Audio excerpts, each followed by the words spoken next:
Hello and welcome to you. I am once again among you. आज मैं एक बार पुनः आपके बीच एक नई वीडियो के साथ उपस्थित हुआ हूँ जो कि सिंथेसिस से संबंधित है, और वो भी सिंथेसिस का एक्सरसाइज नंबर 8 है जो सिंपल सेंटेंस से संबंधित है। और सिंपल सेंटेंस का यह मिश्रित एक तरह से कह सकते हैं कई नियमों का मिश्रण है। इसमें आपको ढूंढना है कि कौन सा नियम कहाँ लगेगा और उसकी मदद से इसको बनाना है, क्योंकि अब तक जो आप पढ़ रहे थे हर एक रूल्स पे आधारित एक एक्सरसाइज थी, लेकिन ये वाली जो एक्सरसाइज है वह किसी एक पर्टिकुलर नियम पर आधारित नहीं है बल्कि सभी नियमों का एक तरह से मिश्रण है। तो चलिए बनाते हैं कि इसको हम कैसे बनाते हैं। देखिए, some books are good, they are our best companions. यहाँ कहा जा रहा है कि कुछ पुस्तकें अच्छी होती हैं, वे हमारी सबसे अच्छी साथी होती हैं।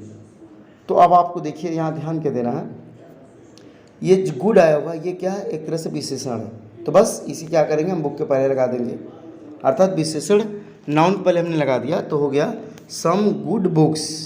फिर आर है तो आर तक रहने देंगे। इसके बाद दे आर दोबारा लिखा हुआ है तो इसको हम हटा देंगे, क्योंकि दे किसके लिए लगा हुआ है, कुछ पुस्तक के लिए लिखा हुआ है।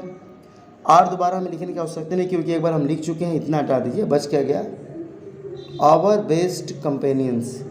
तो कैसे बनेगा, some good books are our best companions, full stop कर देंगे, इस तरह से बना लेंगे।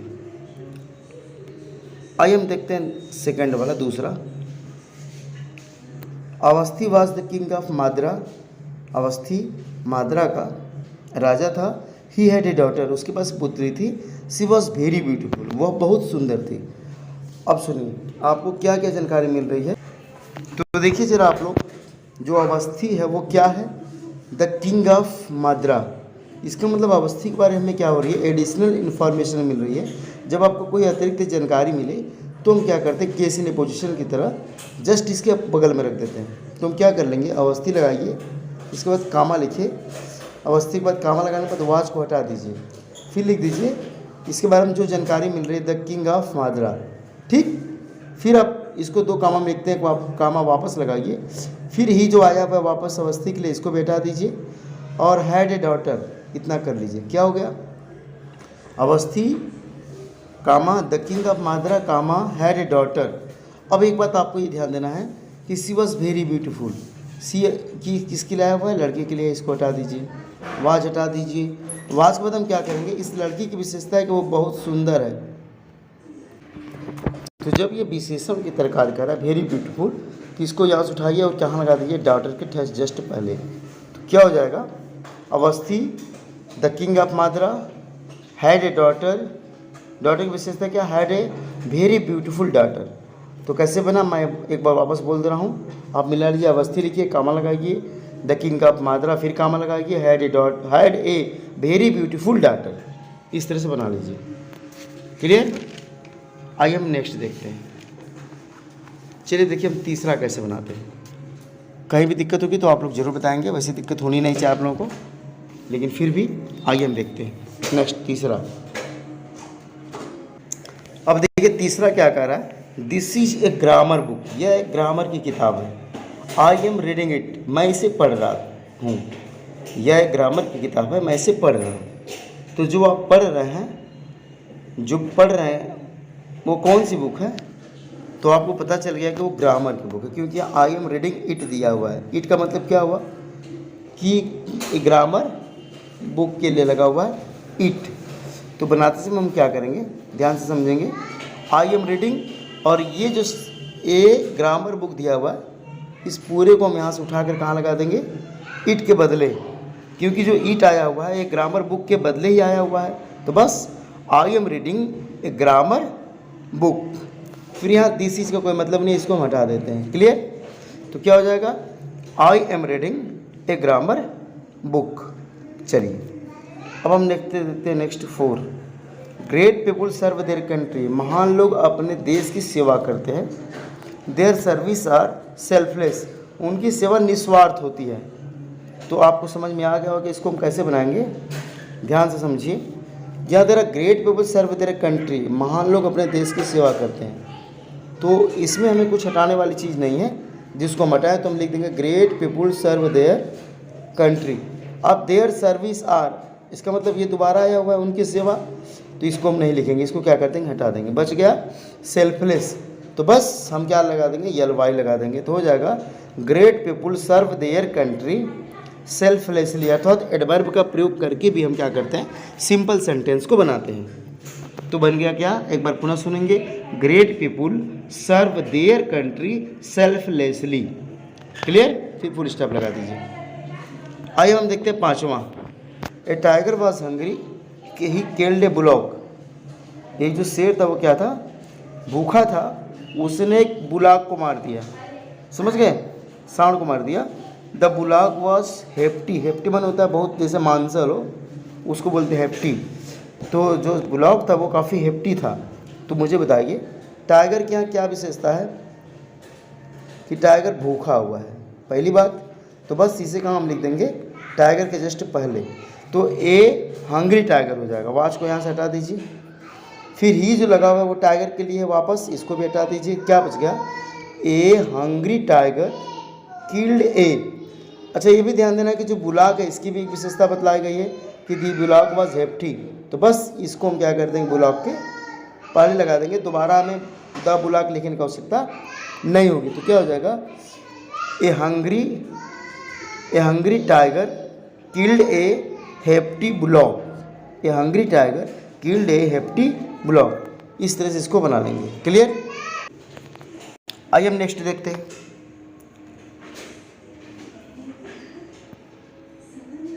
I have a 10 rupees note, मेरे पास एक 10 रुपये का नोट है। It is in my pocket, या मेरे जेब में है। तो चलिए इसको हम बनाते कैसे हैं, ध्यान से समझिएगा। ये तो कन्फर्म है कि मेरे पास 10 रुपये की नोट है, ठीक। आई है ए 10 रुपीज़ नोट, इसमें कुछ हटाने वाली बात नहीं है। लेकिन जो वापस ईट आया हुआ है, ईट किसके लिए आया है, इस नोट के लिए, तो दोबारा इसको हम नहीं लिखेंगे, हटा देंगे। तो क्या बच गया, I have a 10 rupees note. आप ईट को हटाएंगे तो साथ साथ ईच को भी हटा देंगे, तो बच गया इन माई पॉकेट। इसको हम क्या करेंगे, जोड़ देंगे सीधे, अर्थात क्या हो जाएगा, I have a 10 rupees note in my pocket, अर्थात हम इसको क्या करेंगे, इस तरह से जोड़ लेते हैं। प्रीपोजिशन की मदद से भी हम इसको क्या कर सकते हैं, जोड़ सकते हैं। तो बहुत easy, I have 10 rupees note in my pocket, इसको ऐसे बना लेंगे। आइए हम नेक्स्ट देखते हैं।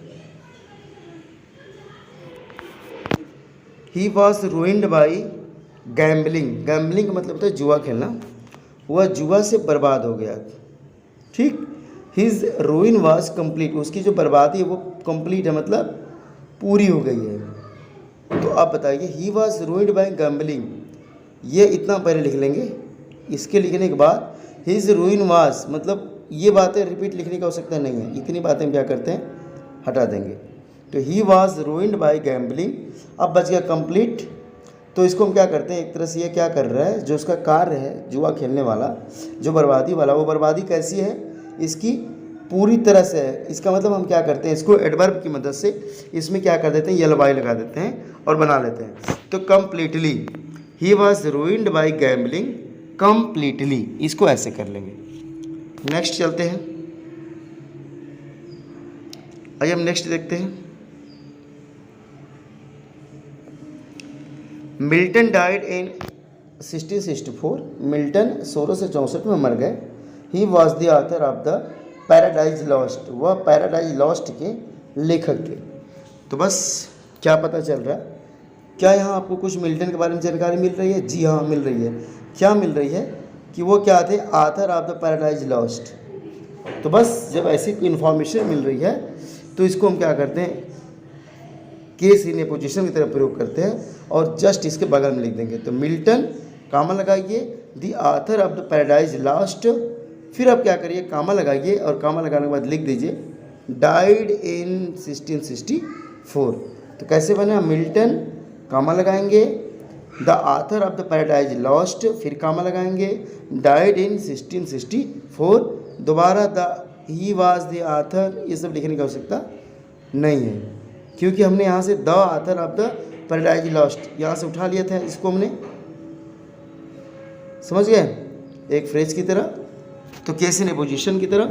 तो बस इसको हम दोबारा नहीं लिखेंगे। तो क्या बन गया, मिल्टन कामा लगाइए, the author of the paradise lost फिर कामा लगाइए, डाइड इन 1664, इस तरह से इसको बना लेंगे।